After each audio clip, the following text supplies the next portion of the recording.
بسم اللہ الرحمن الرحیم۔ آج ہمارے پروگرام کا موضوع ہے غسل کے فرائض اور سنت۔ غسل کرنے سے پہلے وضو کرنا مسنون ہے۔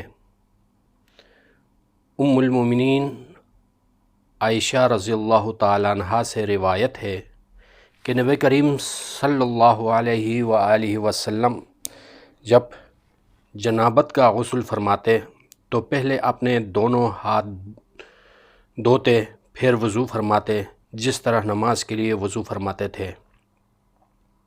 پھر اپنی انگلیاں پانی میں داخل کرتے اور ان سے بالوں کی جڑوں میں حلال کرتے، پھر اپنے سر پر 3 چلو لپے پانی اپنے دونوں ہاتھوں سے ڈالتے، پھر اپنے تمام بدن پر پانی بہا لیتے۔ ام المومنین میمونہ رضی اللہ تعالیٰ عنہ کہتی ہیں کہ رسول اکرم صلی اللہ علیہ وسلم نے غسل کے وقت پہلے وضو فرمایا جس طرح نماز کے لیے آپ صلی اللہ علیہ وسلم کا وضو ہوتا تھا، سوا دونوں پاؤں کے دھونے کے، اور اپنی شرمگاہ کو دھویا، اور جہاں کہیں نجاست لگ گئی تھی اسے بھی دھو ڈالا، پھر اپنے اوپر پانی بہا لیا۔ اس کے بعد اپنے دونوں پاؤں کو اس جگہ سے ہٹایا اور ان کو دھو ڈالا۔ یہ طریقہ آپ صلی اللہ علیہ وسلم کا غسل جنابت کا تھا۔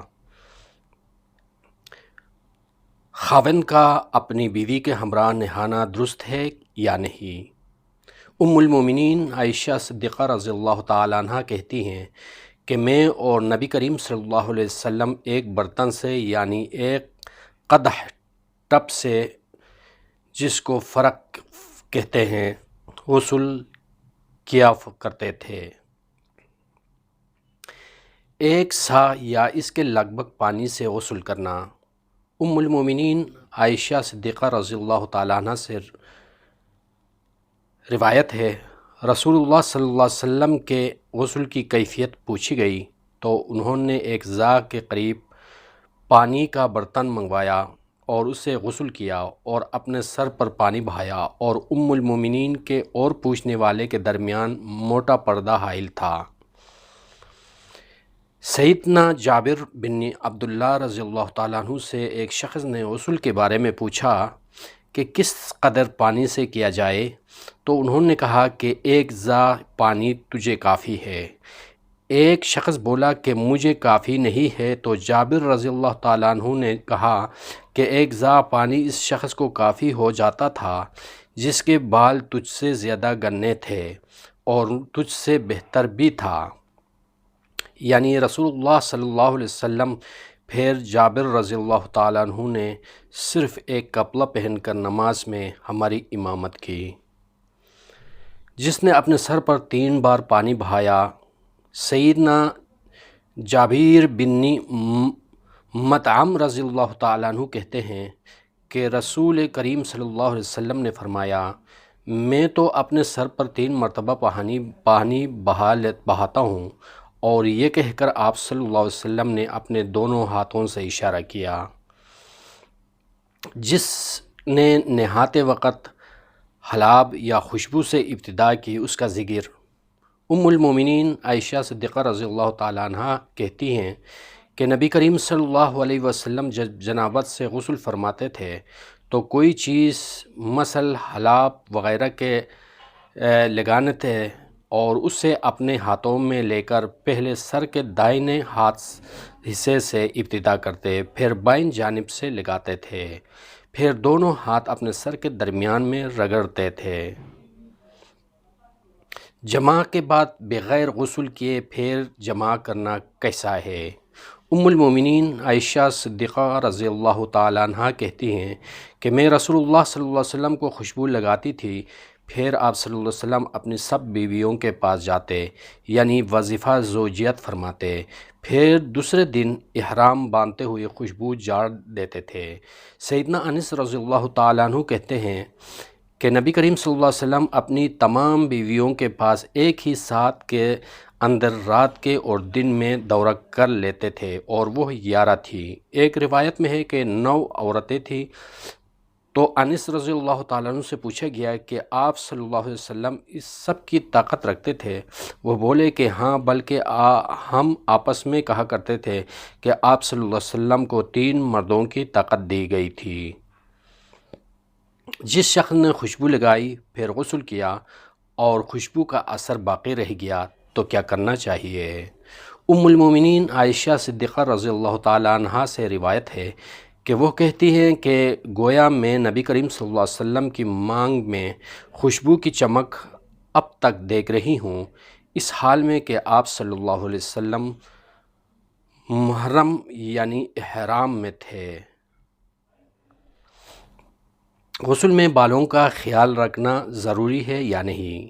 ام المومنین عائشہ صدیقہ رضی اللہ تعالیٰ عنہ کہتی ہیں کہ رسول اللہ صلی اللہ علیہ وسلم جب غسل جنابت فرماتے تو اپنے دونوں ہاتھ دھوتے اور وضو فرماتے، جس طرح آپ صلی اللہ علیہ وسلم کا وضو نماز کے لیے ہوتا تھا۔